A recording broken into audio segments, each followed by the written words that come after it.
Hello, everyone. This is Ortrun Franklin and Carl. And we're here this evening for Star Nations, the Mystery School. And we want to welcome every one of you for being part of this program. We certainly appreciate your tuning in, and we also appreciate those that come back and listen to the recorded version, come back to the archives. So this evening, we're going to be speaking about a topic that I feel is extremely important. And that topic is going to be meditation. And meditation has been a big part of my life. I actually never realized that I already knew how to meditate until after I had been into meditation for a while. But years ago, over 40 years ago, when I became part of Coptics, I was told by the one that heads up Coptics, John Davis, well, find a specialty. And I thought, what could I do as a specialty?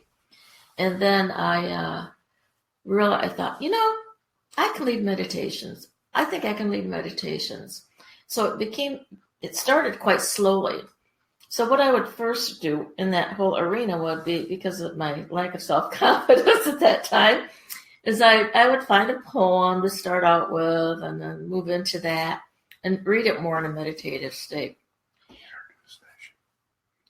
And then after that, I would start somehow going into my inner self. And that's when people noticed that I was actually allowing my essence to flow through. And people really, truly enjoyed that. So that was my beginning of it, and my husband, he has something here that he wants to say. So yeah, Neshie's, we're on together here. Nessie, yes, Neshie's on there too. You're being ignored here. Hi, Neshie. Sorry about that, Neshie. No. You don't have to be sorry, because you know what I'm doing right now is I'm sharing and liking the show and making sure that the show is shared across a couple of different places. So You guys go ahead, do what you got to do, and I'll come back when I'm done, okay? Okay. That sounds good. Yeah, this show has the potential of being a life changer. If you do not regularly meditate now, and if the show encourages you or motivates you to do that, I can guarantee that it will change your outlook, probably your beliefs. It will change your thinking patterns. It will change your behavior patterns. And it will connect you with a world that you otherwise would not even know existed. Because it's only in the alpha state, the meditative state, that you can make meaningful contact with the beings that are here that cannot be seen with our physical eyes.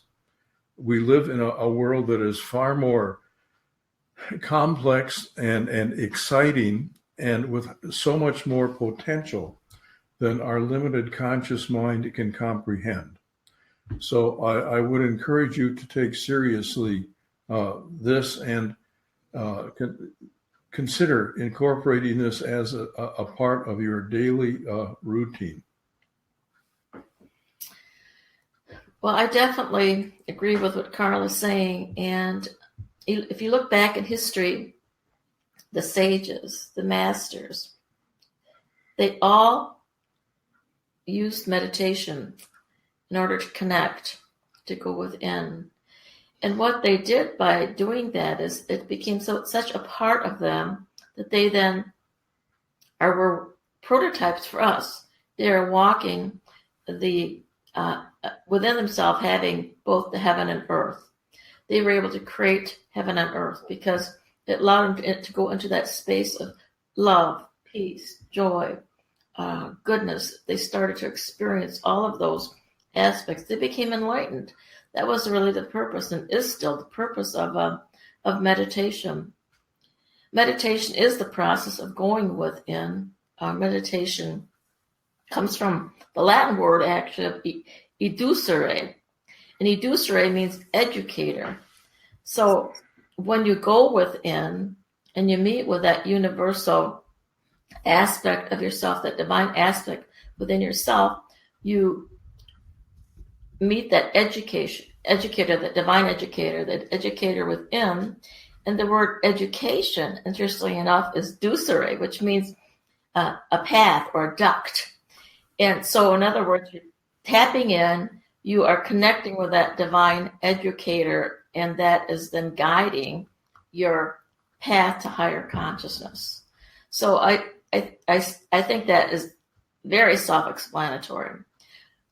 Hi, Connie. How are you? Good to see you tonight. And it's very, very different than prayer in that prayer is actually more of a, I'm going to say, just an asking. When we go into prayer, we say what we want to say, and usually we close it with an amen, which cuts it off. There's also this new terminology that's used even in more of a traditional churches. It's now called listening prayer. And listening prayer is then that combination of meditation. It's that combination of what meditation is. It's that praying, speaking to the divine within, and then listening.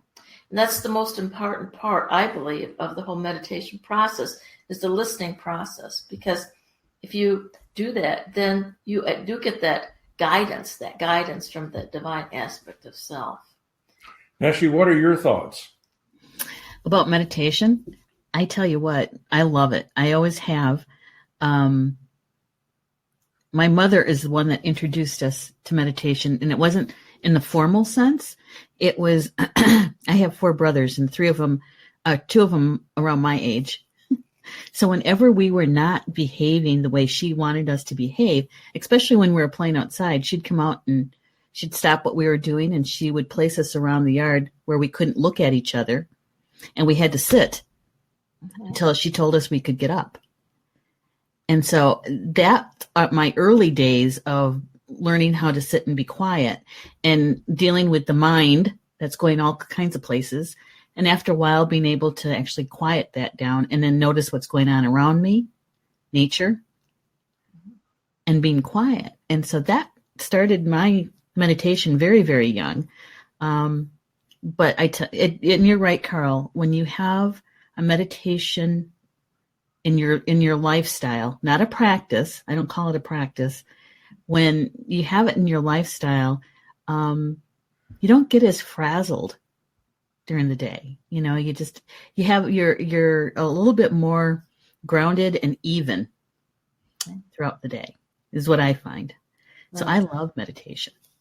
Now, at that time, you probably didn't realize that you're meditating.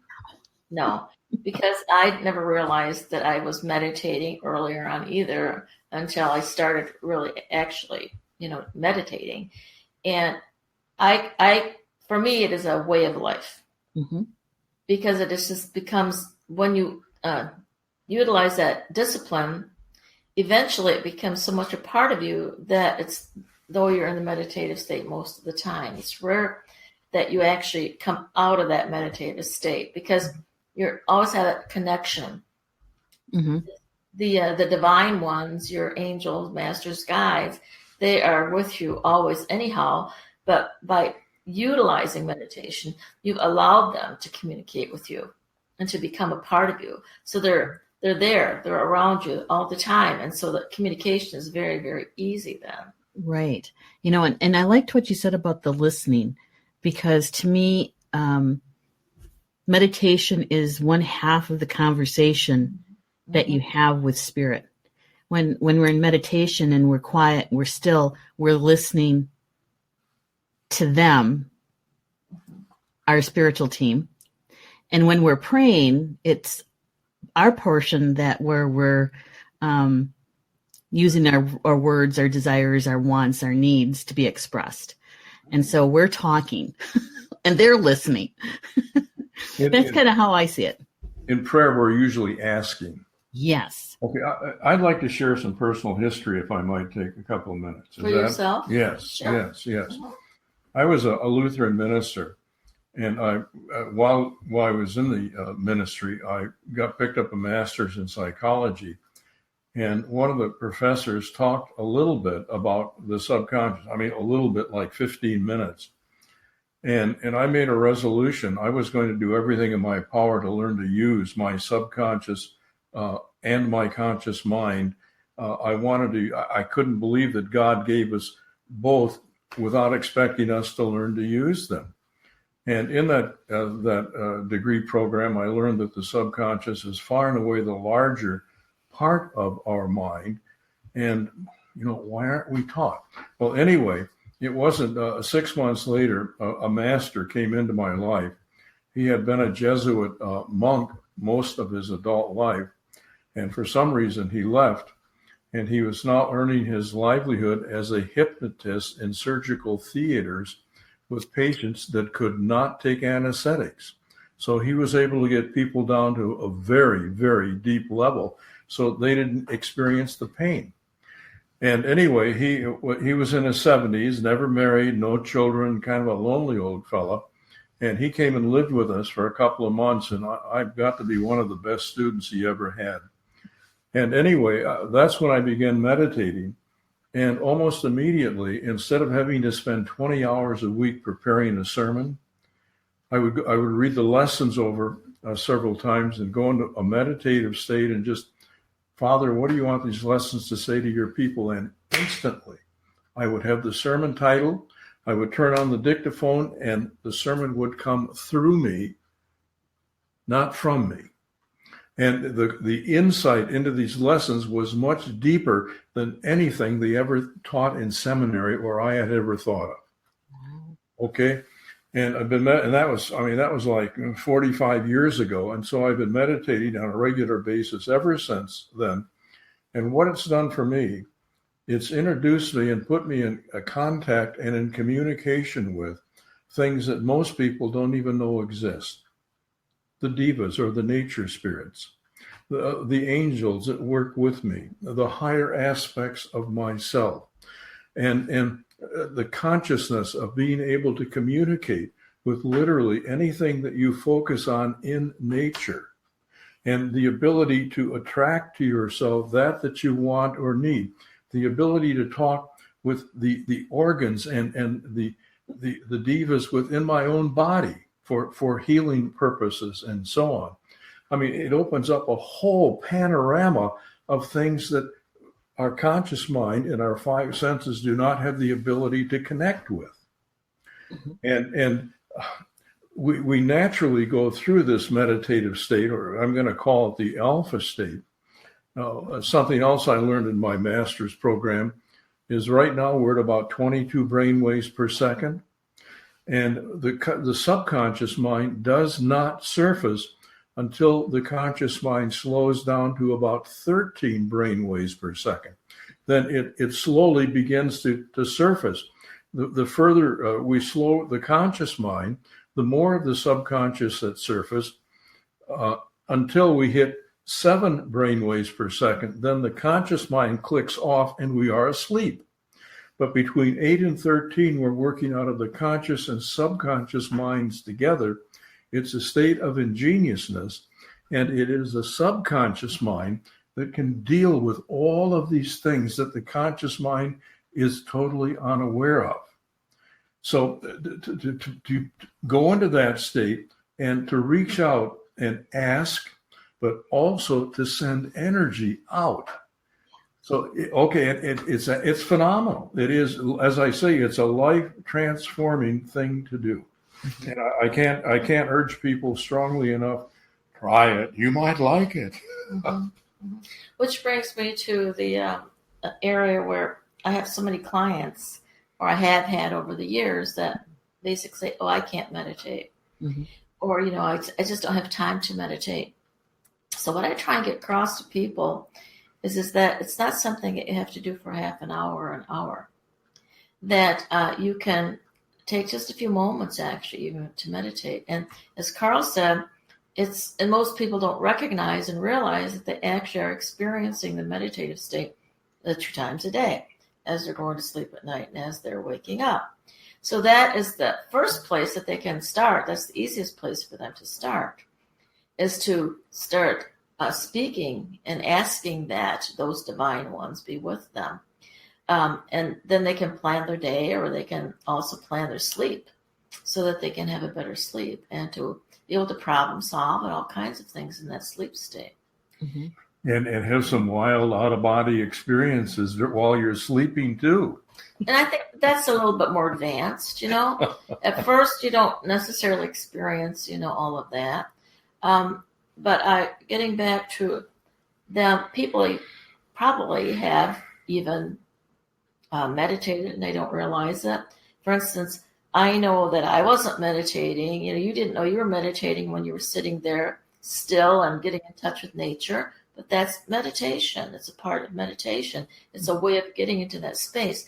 And I used to sit in a dentist chair, and they'd be working on me, and I'd focus on a leaf or a dot on the wall or whatever, and I would just stare at it. And the dentist would always say, "How can you do that?" Because I didn't use Novocaine or medications for it, and they just couldn't understand because they were not necessarily easy feelings. They were a little deeper, something that would be much more painful. Mm-hmm. So, but I was able to do that. And that was something that was automatic for me. And so what that allowed me to recognize is that I apparently must have had some exposure to that before. And I'm going to say probably even before I came into this lifetime. And maybe all of us have some of that, right? Right.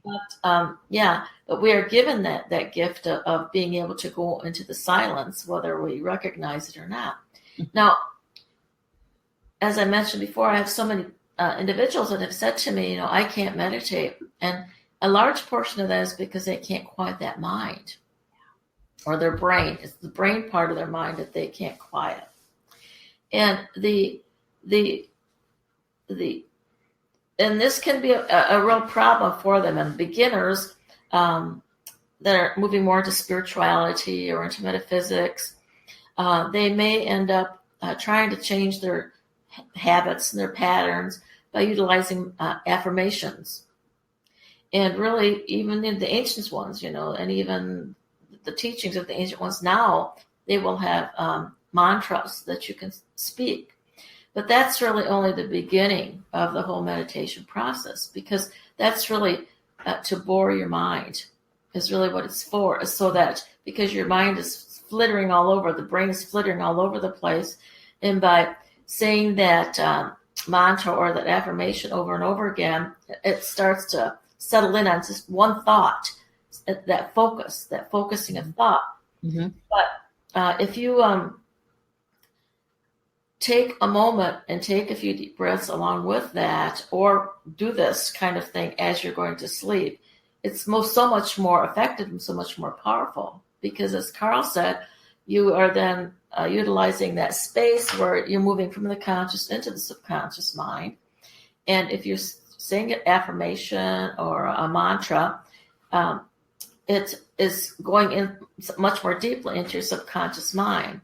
Where if you're saying it in the awake state, it's like saying it once. You're saying it once to your brain, and you're saying it once. It eventually will slowly get into that subconscious. So whatever change you're trying to make within yourself, or what you're trying to create, can take quite a while. But if you take a few deep breaths and start breathing and relaxing into that space, and you can tell that you are in that space with certain phenomena of your body. And I'm going to tell you a few of those in a second. But if you do that, then you can, it'll occur for you so much quicker, because, it's like the subconscious is picking that up now about 100 to 200 times in comparison to the one time that it heard it when you were saying it in the wake state. Can I get yes, go ahead, Neshi. No, I was just going to say that especially when you're first starting to consciously take time to meditate, one of the things that I noticed a long time ago is that when I am giving my mental mind something to do, it's easier for me, that part of me that can feel that meditation, to come closer to the surface. So believe it or not, dishes, ironing, yes, something that's repetitive that you don't have a lot of problem solving to have to do will help you kind of have your mental mind be busy with a task where the other part of you, that subconscious part of you, can come to the surface. Where the mental mind is on automatic. Yes. And the other one that I really like a lot, especially for beginners, is to count. It's just when you get started. And I know, Carl, you use that method. Yeah. This is what if you want to meditate, first of all, make yourself comfortable. And it's best to have your spine straight, whether you're sitting up or laying down. And close your eyes. And then focus your conscious mind on your breathing. And I think that in my experience, this is probably the most common way that most people use. And you begin to count your breaths. And what you can feel in your body as you exhale, you can feel your muscles let go and relax. And I suggest as you breathe in, the visualization with your eyes are closed now, the visualization is what you're breathing in is air that is white light too. And that white light goes into your lungs, the blood picks it up and is carrying that white light to all of the cells in your body. And with each breath, as you exhale, your relaxation is deeper. And as you inhale, you're becoming very, very peaceful in your mind. And because your mind is focused with I'm going to call it a mundane task, though a crucial, an essential task, with the repetition bores the conscious mind. And so the mind slows down as the body relaxes. And those are the two criteria in order to meditate. Body relaxed and mind brain waves down to 8 to 13 per second. Okay. And whenever that happens, whether it's falling asleep, waking up, washing dishes or ironing or whatever, you automatically go into that beautiful, peaceful alpha state.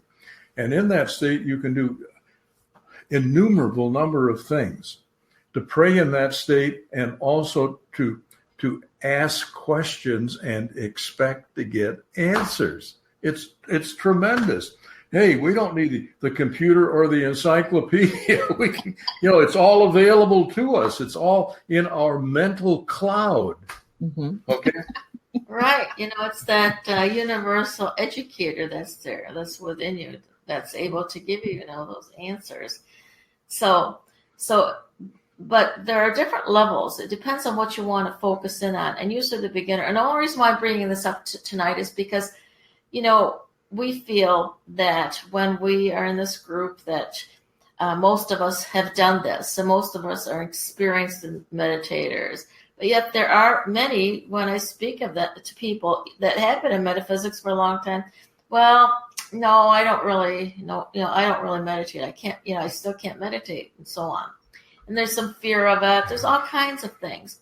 So that's what I'm trying to get across, that it's nothing to be afraid of. But most of the time, when you begin with what is called meditation, is you're focusing more on, I'm going to say, your outer world, the things that you want to change of the outer world, or things that you want to create or come into your into your world.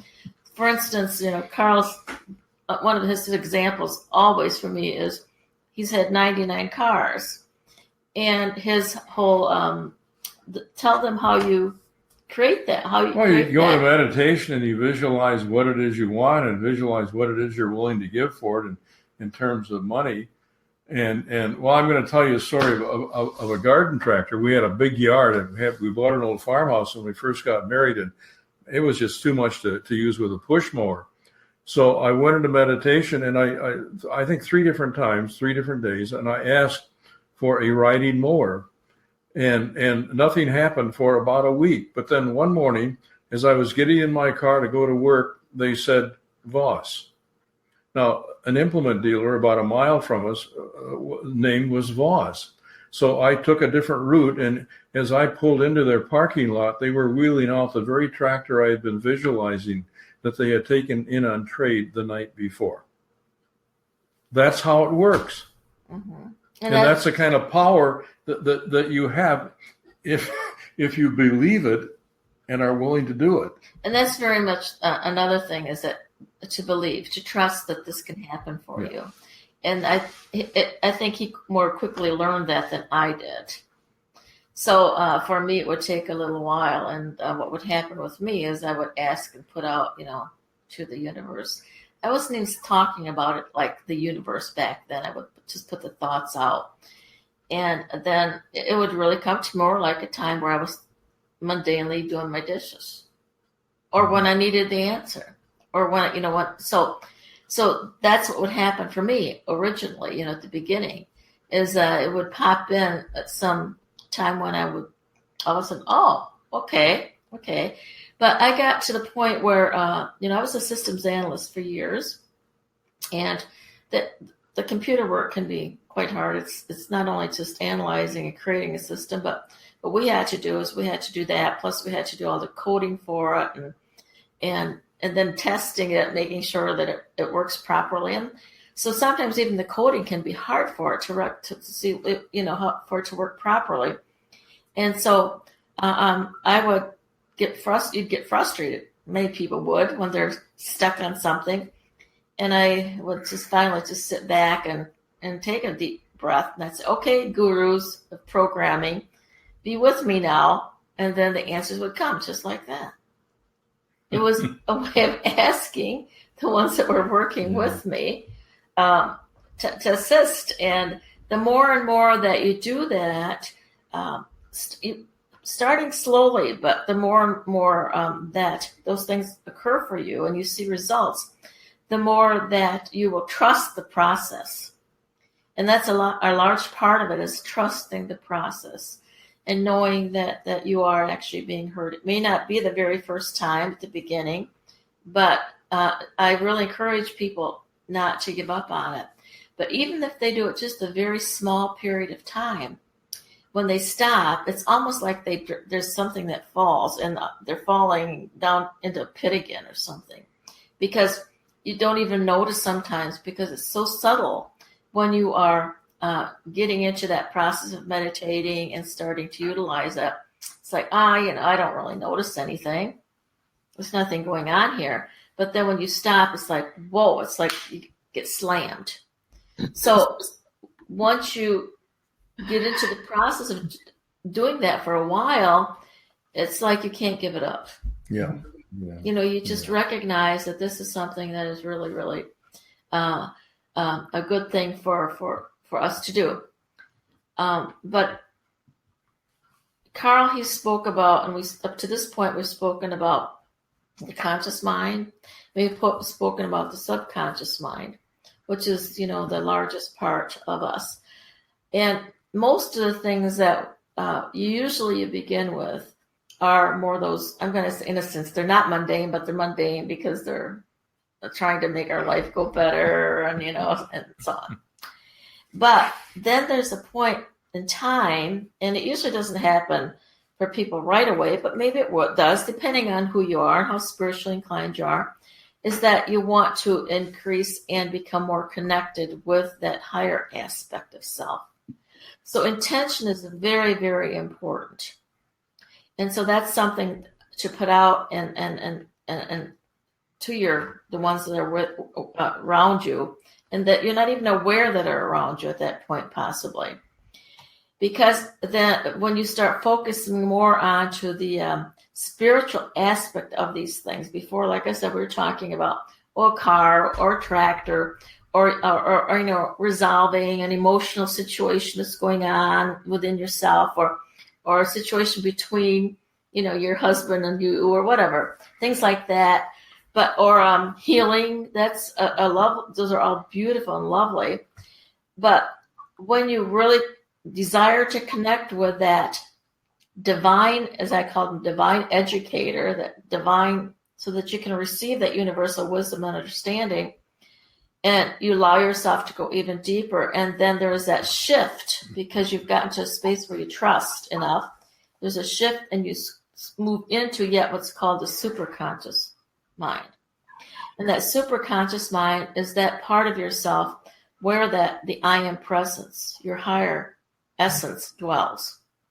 So you can be communicating with many, many different guides and masters, but to move into that, the more highly spiritual aspect of yourself, and the like the angels and the archangels and those of that level of awareness, that is sometimes doesn't happen right away. For instance, but it will. So don't give up on that. And also, like I said, the intention has to be there. The trusting has to be there. Nessie, what are your thoughts here? Well, I'm kind of smiling at this because I got to echo here. I was curious of how many people in the chat have a meditation if they meditate. So I asked them if they do to type yes in, and Judy responded. Judy says, I have just started through the other wonderful ladies with their program. She's talking about Polly Joe and probably, me doing guided meditations with their programs. Love it. And it feels wonderful. Well, so yeah. And Elena is saying, yes, I wish I could do more though. Yes. Okay, can I share, in case any of you ladies, and if there are any guys that listen to this that have some need for excitement, you can really have some exciting experiences with a meditation. And I'd like to share 3. One is I've had the privilege of visiting Inner Earth on 3 different occasions. Okay, and I'm not in my physical body, but my consciousness, my mind, my soul, my emotions are all there. I can see and experience everything that is there. And then also, I do a lot of work with helping people to move into the heavenly realm. And this may have been a reward, I don't know. But at one point when I was doing that work, I'm suddenly at the entrance to heaven, watching these people go by. And seeing them as they go into the tunnel of light. And the deepest experiences I've ever felt in my life were right there, and watching that happen. The total peace, the unconditional love, and just feeling at one with the entire universe. It was just beyond anything I can even describe. And then just recently, looking down from a couple hundred miles above a huge 200-mile hurricane with 185-mile-an-hour winds, all right? And then being down in the hurricane, experiencing the wind and talking to the air and the water divas and asking if they could cool it a little bit. I mean, and they did. They did. So you can have, but in order to do that, it's working out of the subconscious mind and the conscious mind together. And if you want these, I'm going to call them out-of-body experiences that can be significantly helpful for many people, and also very elucidating for yourself. Hey, meditation's the only way that I know of to gain them. So. But I have to say, it can start slowly, and this is one of the. It only took me 45 years. Well, to do that kind of thing. Well, I'm a slow learner, but anyway. No. But the thing is even in the mystery schools, I remember Hamad Bey speaking about them, and they would spend some of the young initiates. They would spend 2 years of learning to focus, because it's not necessarily easy. Mm-hmm. And so it is a discipline. I want to mention that it is a discipline, especially if you're just starting. But I do think that if you recognize that you're in that meditative state, like you mentioned, with those mundane times, that the brainwave pattern is at that state, it helps you to understand and be able to tune in more often than you realize. Right. Yeah. So, and then I was going to say with Elena, because I know Elena very, very well, and she says that she wishes she could meditate more, though I know she's very busy, but she's tuned in anyhow, and I would just like to mention that to her, that she is she's tuned in throughout the day anyhow, because she's so open to receiving the answers or the direction, from spirit. What she's talking about is she would like to spend more time in that deep meditation, where she can not have her children necessarily running around and taking all of her attention away. But I just want to really, really stress that most of us are doing more of it than we ever actually realize. And you spoke about nature. That's how you started, by being in nature. And nature is just an absolutely amazing thing. And if you're fortunate enough to be able to go to the beach and look up to the clouds and relax into that. And then, thank you. And Carl and I, we used to have a boat, and we'd go out on our boat on Lake Michigan, and it would be very relaxing, just, floating on the water, on the waves, just having that gently rock you.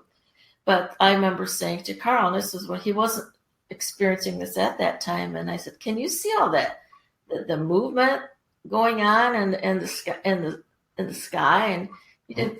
No, the air divas. It was the air divas. You could see the energy. You start seeing that, because when you're starting to meditate, and when you meditate, you're not focusing your brain anymore. What you're doing is you're just relaxing, and it's almost like your eyes want to drift. Mm-hmm. It's like you're looking somewhere else, or looking over more to the side. And then when you think, oh, there's something there, or I see something flickering here, then all of a sudden you jolt back to the conscious mind. Well, then that's when you've lost it.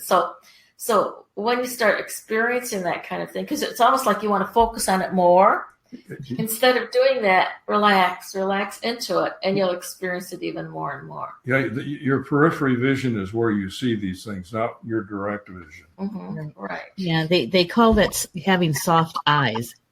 Oh, okay. Eyes. And for those of us who wear glasses, all we have to do is take our glasses off.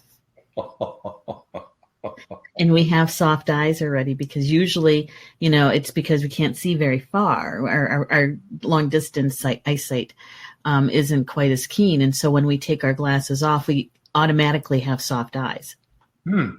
Just so you know. Is there any tradition of meditation or something like that in the American Indian tradition? I was thinking about that, Carl.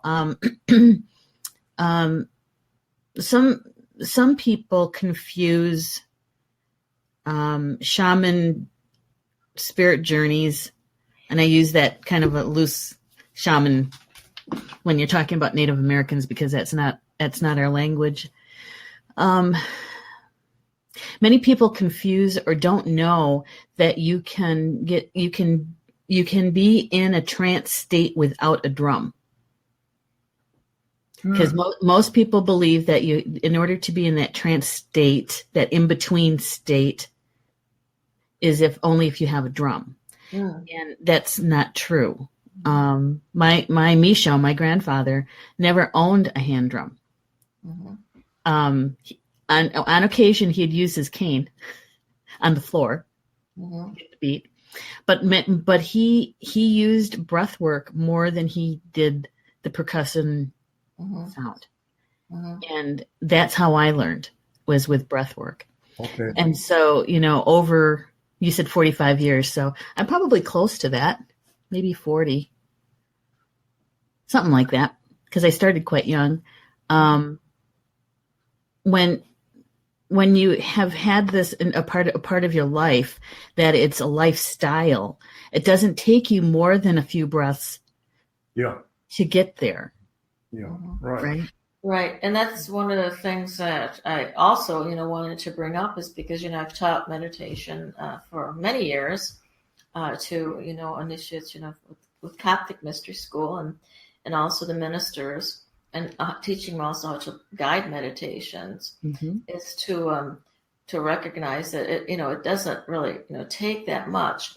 And in the article that I'm writing for Star Nations this month, that's going to be much more in depth, and that'll really be an outline if anyone is having difficulty with meditation. to try, these types of things, but is to, and so it may sound a lot longer, that it takes longer. We're talking about the 1, 2, 3 and the breath work, very quickly. He's got this one CD that he's made. It's called the Alpha State in 20 Seconds. Yeah. Because that's to take you into that. That's a self-hypnosis style, actually. And that's what most of us usually start with, is this self-hypnosis, whether we recognize it or not. But to really have a little bit of a ritual and maybe take some time, maybe give yourself that treat, that I'm going to say that spa treatment once a week. It'd be wonderful if you do it every day, but where you actually are, you turn on the music, you light the candles. Light a candle, right? Get some oils, fragrant oils, right? And start the music in a very gentle and soft music, and sit yourself down, and then start with that breathing, technique. And but it's really important that when you go into meditation, that there is an agenda. There's a reason for it. For instance, I know people that have tried to go into meditation and they were very, very upset. So I'm going to go into meditation. But if they don't have the intention of resolution in that meditation, it can get worse for them, because the energies will come to them. But if they have no desire to really, they don't realize they don't have that intent of that resolution. But you have to basically have that in your consciousness. I want to get an answer to this particular situation, instead of stewing it, because you can stew in it, because that energy can increase, and you can feel worse. Mm-hmm. So it's important to actually be very respectful of knowing what it is you're working with. I want to jump in here. Mm-hmm. It's extraordinarily important that in your meditation you be positive. Mm-hmm. Because meditation is going to amplify whatever you take in. And if you go in a negative mood or an angry mood or upset, and you don't deal with that in there, it's going to grow. And when you come out, the situation and you are going to be in worse shape. So get yourself ready for meditation before you get down into that beautiful alpha state. Well, the other reason for setting some kind of an agenda is that if you start getting lost in something, then so that you can start, remember that agenda and go back into that focus of what it is that you are desiring to create at that particular time. Mm-hmm. Mm-hmm. Because, especially at the beginning when you are starting this, it's like your brain keeps wanting to take over. Yeah. Well, Judy has something here. She's saying, when my children were quite small, I was following the meditation program on my own and literally started to leave my body 3 times. I stopped, brought myself back, pray to the Creator to keep me safe because it frightens me so badly. That's why I relearning with the guidance of you beautiful people and earth angels is a blessing. Right. I myself have to say that when I first started meditating also, I'd be, it's important, like Carl's, like keep your spine straight. So if you're more comfortable lying down, I know some of the disciplines say you have to sit. But as far as when I teach, I say, keep your spine straight. The Divine Creator knows what you can do and what you can't do. But I would start meditating and I would start relaxing. And then what occurred for me was I would feel all of a sudden this tugging, like there was something separating from me.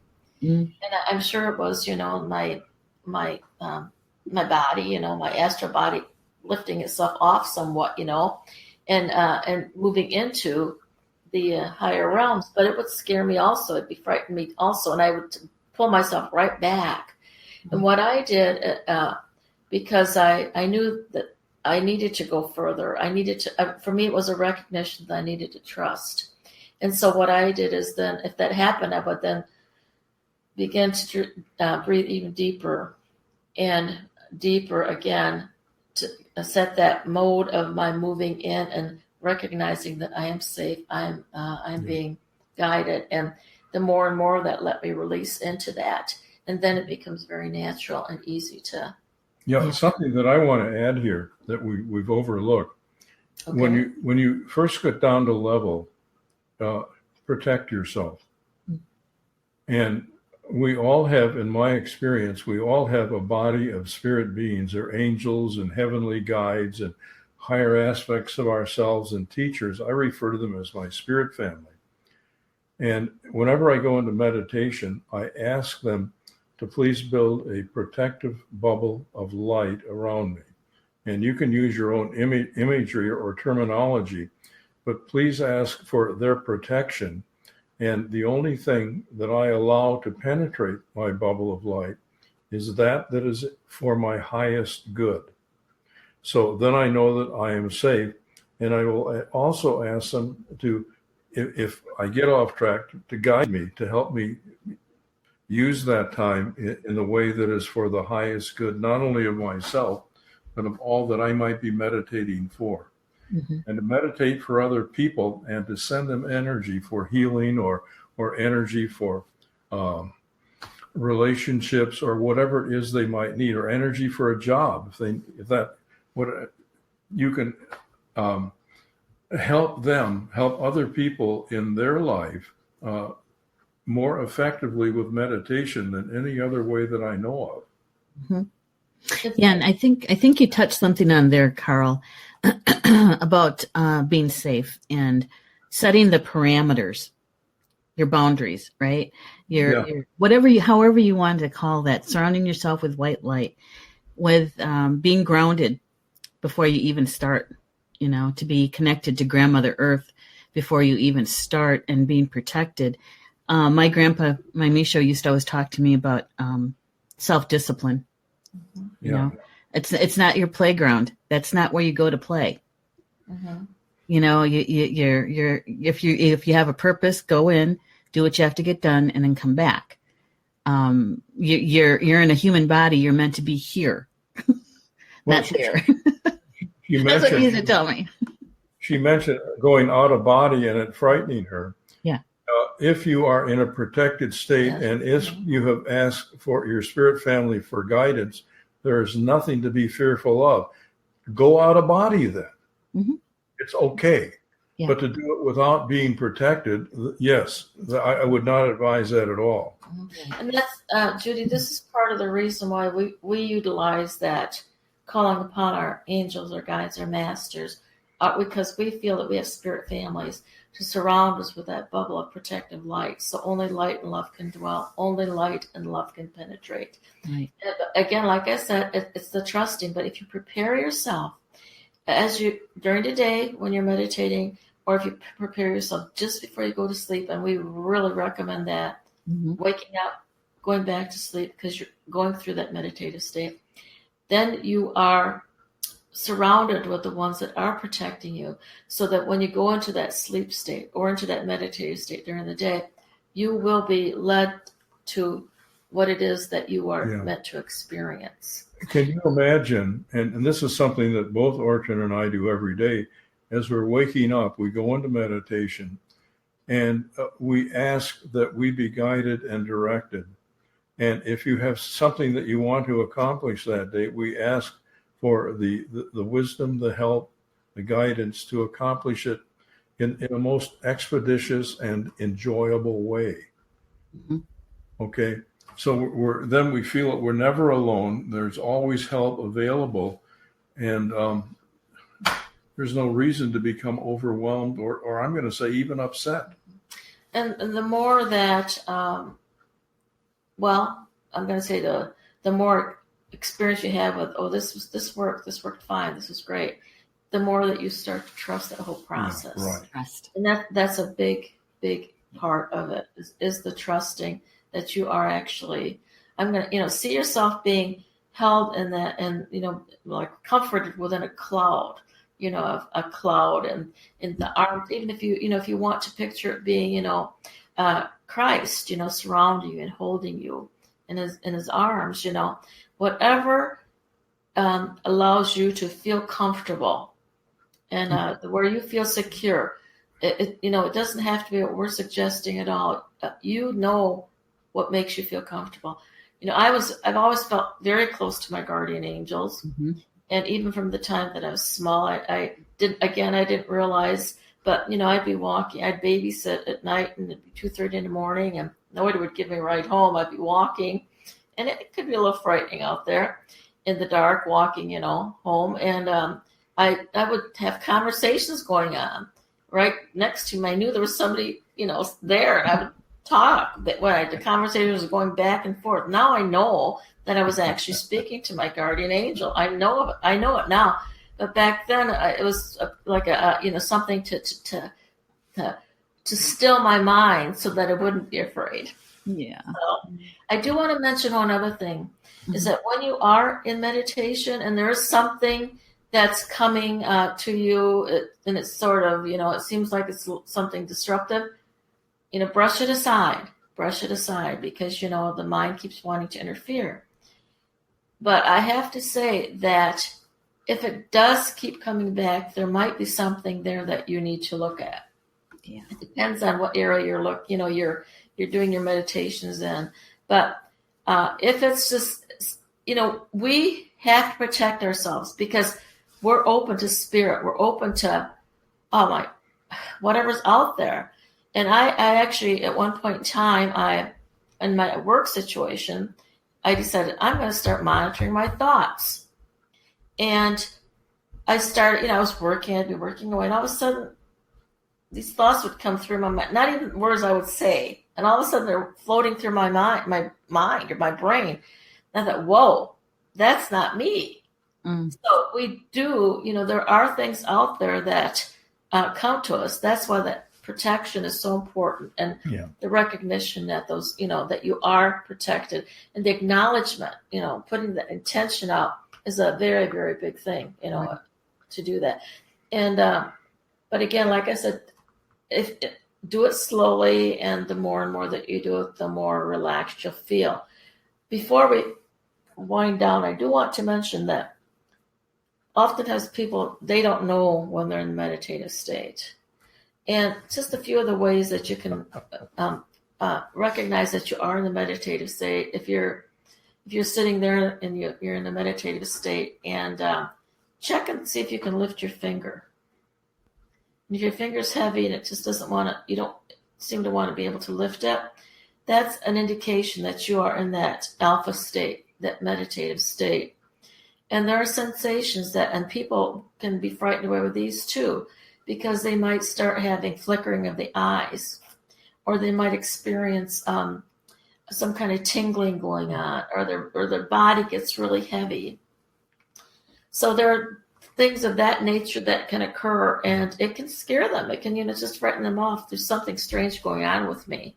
But realize that by using those protective energies and knowing that your divine ones are there, you are safe, and it'll help you to relax and go further into that space.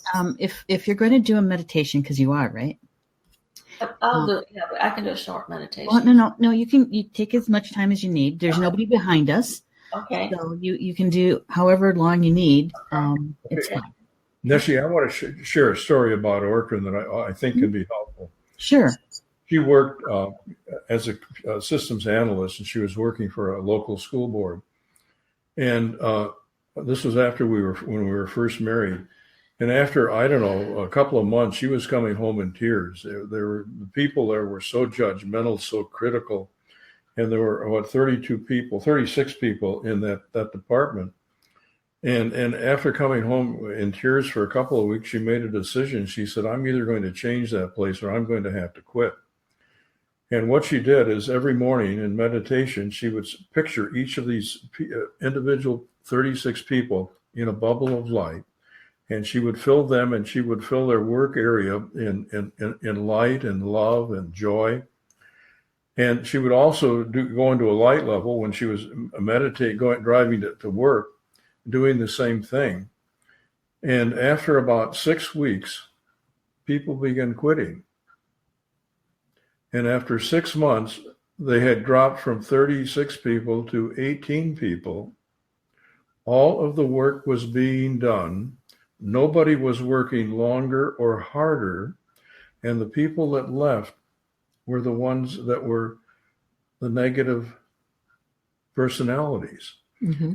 And it isn't that Ortrun was doing that alone, but when she started doing that, some of the positive people unconsciously felt empowered and began to increase their positive nature. So that's the amount of power that we have using meditation. Mm-hmm. Right. And then if there's something that comes to you that seems negative, that's being charged at you, or, as coming your way, put up that as quickly as possible, that protective light. Fill yourself with that divine radiant light and love, and send light and love to that person that might be sending you those kind of thoughts or feelings. Let's meditate. That I'm ready. He's ready. So there's so much that can happen when you utilize meditation. And as I mentioned, the more that you do it, the more it is around you all the time. It becomes a part of your life. I know that when I was in one of, I think, is it Amantha? When Amantha was here from Ireland, Mm-hmm. and she does the drumming to see, how open you are and so on. And she was using the drum, and she was using it around my head. And she said, she says, yours is totally open. She said, the communication's going. And that's where I've gotten to. I wasn't always there. It is a process. So recognize, though, but the part that it's important that you trust and continue to know that the more that you start to focus within and have those divine ones working with you, the easier it gets and the more and more occurs for you. So that, as I mentioned, it's a way of life. Then, you may be doing the dishes, but now you know that they're there and you can talk to them. Right. Or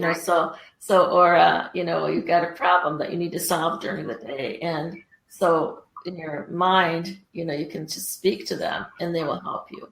I used to, when I was working also, because I'd get tense, I'd actually go to the bathroom and sit in the stall for a while so that I could take a few deep breaths by myself, just so that I could realign. Mm-hmm. So you just find little ways, techniques of separating yourself so that you can get back into that center. Using the tools. Yeah, utilizing tools. And you're given them, these are things that I'm self-taught, I didn't learn these things from someone else. I learned these things on my own. And so that I just, started sharing them with, individuals. So, but know that you are guided, you are protected, and, that you're so loved, and that you have a tremendous purpose on this planet. Your being on this planet is so important because you wouldn't be here if you and what it is you bring to the planet wasn't important. So I think also if you know that and you realize that and accept that makes it much more easier for you to meditate also. Yeah. Yeah. So I think Carl's already there. He's already there. He's already meditating. So okay. Well, then let's just go ahead and do that. Unless there's a question or anything. Let me check. Click here. Or a comment. Yeah, here's a comment from Judy. She says, "Sorry, my phone picked up your voices. Also, what I was trying to say is I finally feel safe with all of you wonderful, beautiful people supporting me finally, and I'm more open to my gifts that I know Creator gave me." That's wonderful, Judy. And, I'm glad that we were able to, in some little way, help you, assist you, with that. But it was really you, because you're the one that accepted it. You're the one that found that aspect of yourself and felt comfortable with it. So that's great. Mm-hmm. Okay. Anything else? Nope, that's it. Okay. So I'm just going to go ahead and have you close your eyes. And take a few deep breaths. And allow yourself to focus inward and begin to listen. Rumi says, there is a voice that does not speak words. Listen. Listen to the holy silence that is more than any sound. Hear it say, I love you, as it encircles you around. Hear it say, I love you no matter what you do. I am with you always, in your pain and sorrow too. I am in each blade of grass, in each distant star, and wherever I am, you are. I am that I am. Sense the essence of the I am presence that is within you. Feel the energies of divine radiant light and love as they are surrounding you and protecting you in a cocoon of divine radiant light and love. I am that I am. The voice of the I am beckons you.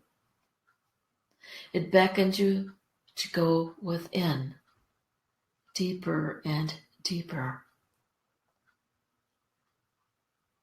until you're in that space, that divine space, where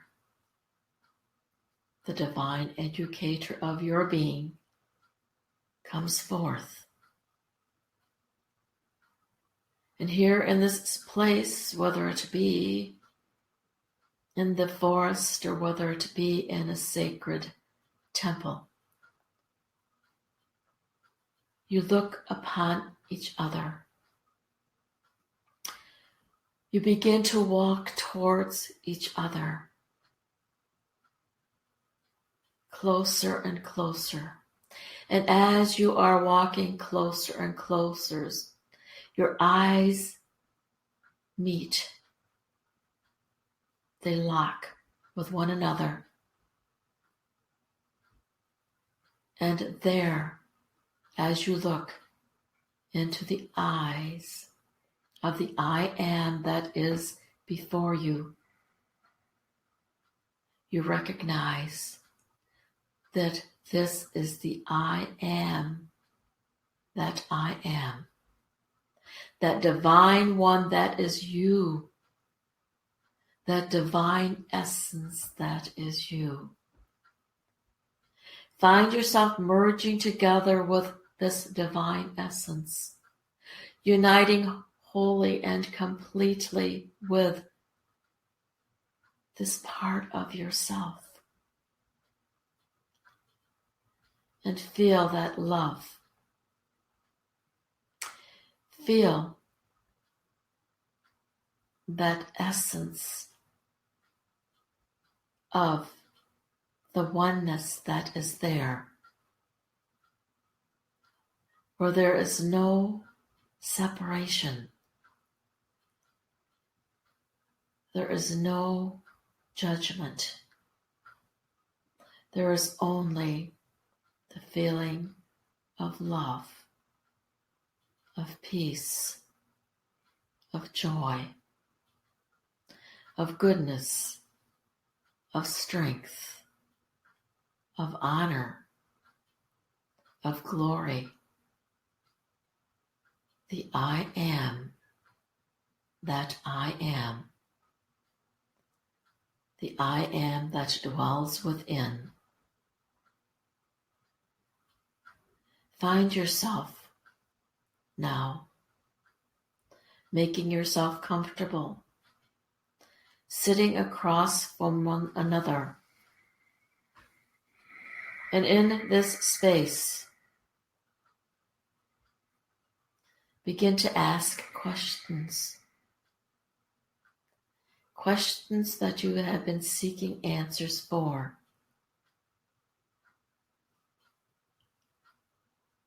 And sense that guidance is being given.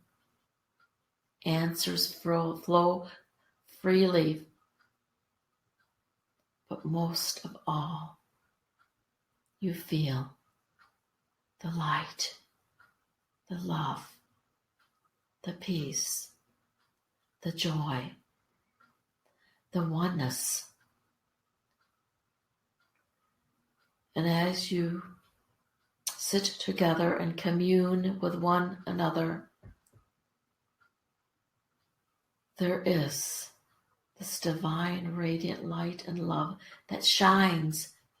It's as though there is coming before you this stairway of higher ascension.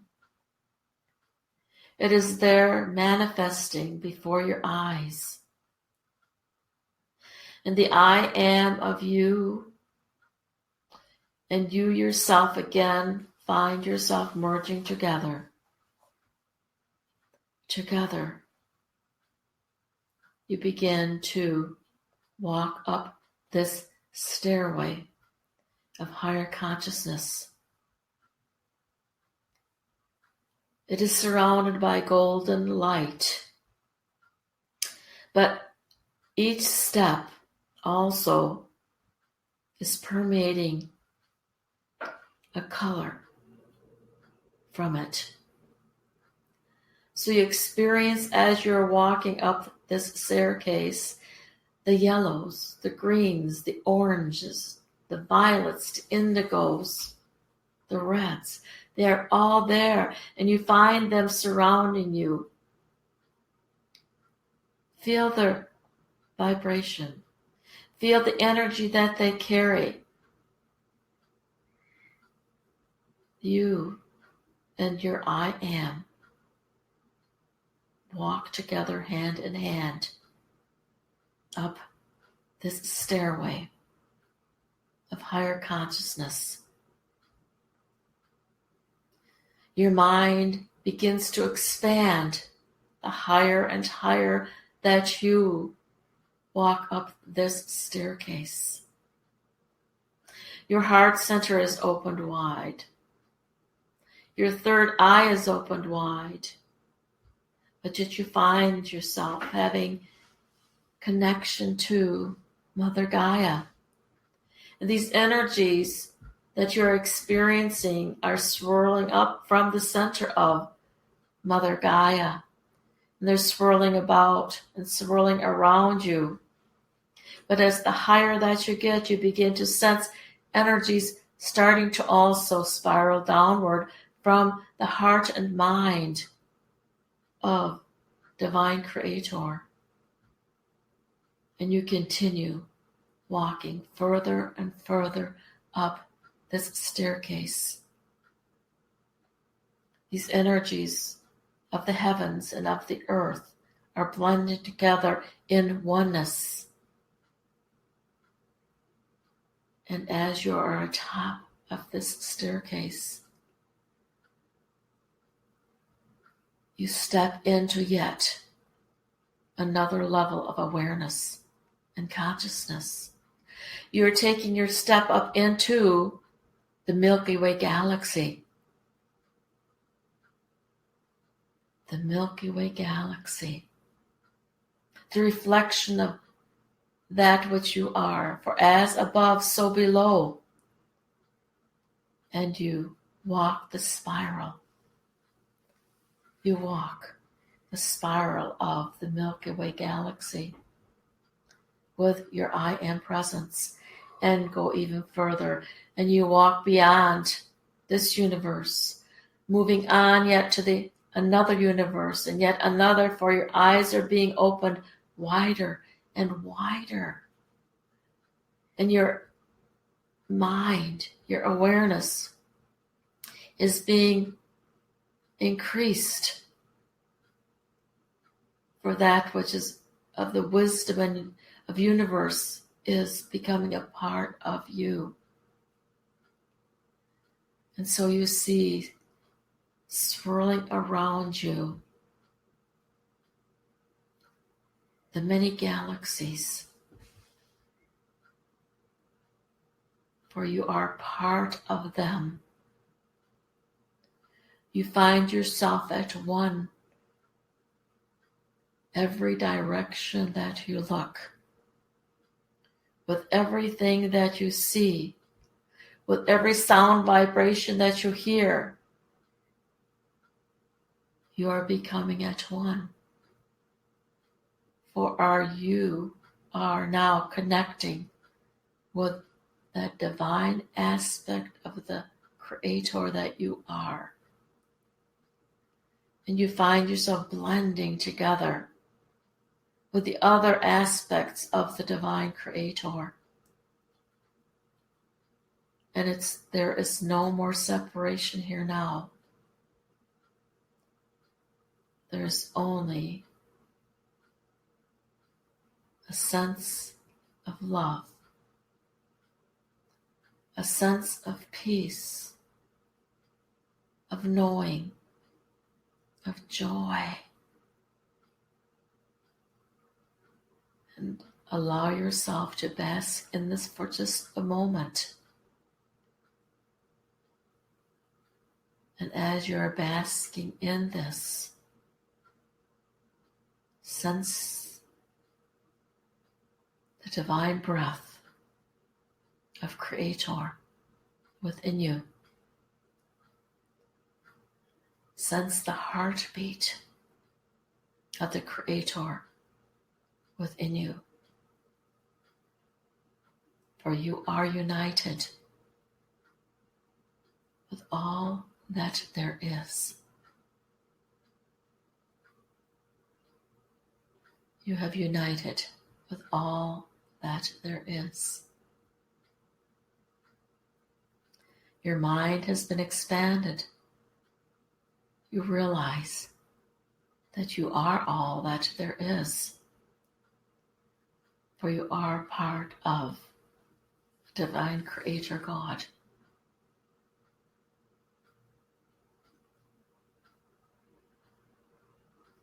Embrace it. Breathe it in. Exhale it out. Breathing in the divine, exhaling the divine, and sense that growing of the divine. For you bring back also to the divine another breath, another bit of awareness and consciousness.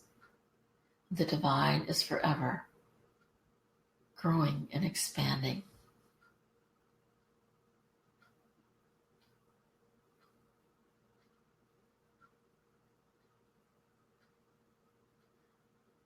And as you have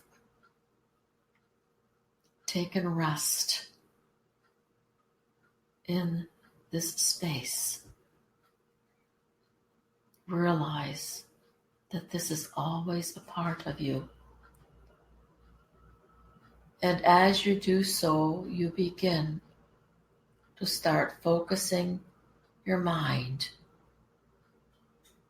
back to the stairway. So you and your I am begin to walk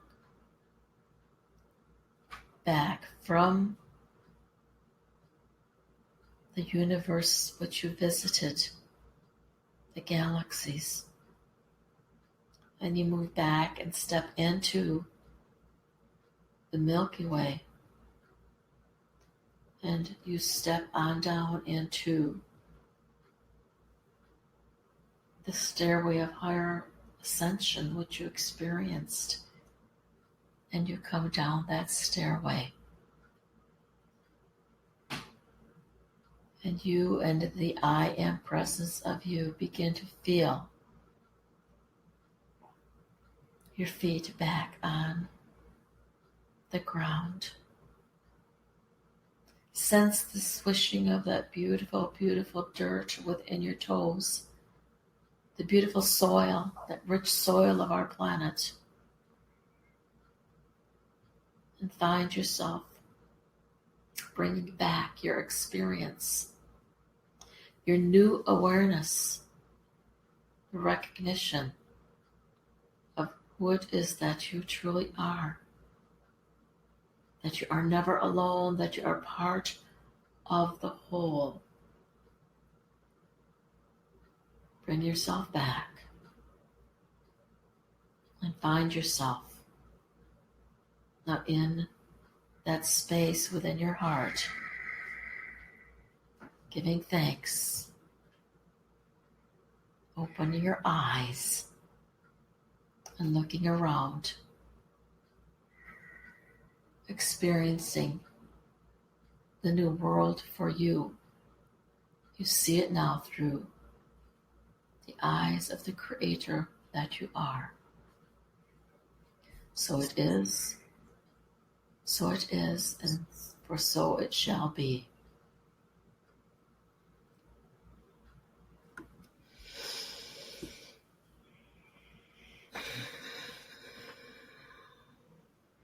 Thank you, honey. You're welcome. Thank you. Yes. Thank you. Oh my goodness. I loved it. Thank you. Coming back sometimes isn't the easiest to do because it feels so good out there. Right. And Well, as you come back, you can realize how deep you really were, too. mhm. Yeah. I want to thank everybody that was participated with us tonight. Thank you. Yes. 'Cause you added your energy to the meditation and to this whole talk. So thank you. Yes, you're always part of that energy vibration. So that, if there are the more people that are gathered together, the more, that energy is able to build itself. And, every time that we meditate together, we are sending that divine essence to so many different parts. And it is also, again, grounded into the Akasha, not only of the planet, but all of creation. So thank you so much for all of you. Thank you, Connie. Thank you, Elena. Thank you, Judy. And I don't know, there are many others that joined us, I know, but I don't know who they are. But we love you all. Lisa. Hi, Lisa. So, and we hope you have an absolutely beautiful month. And next month, again, it will be the last Thursday of the month. So just make a note of that. And I'll get something out on it also. But Yeah. okay. Yep. And thank everybody who'll be watching the recorded show. Thank you too.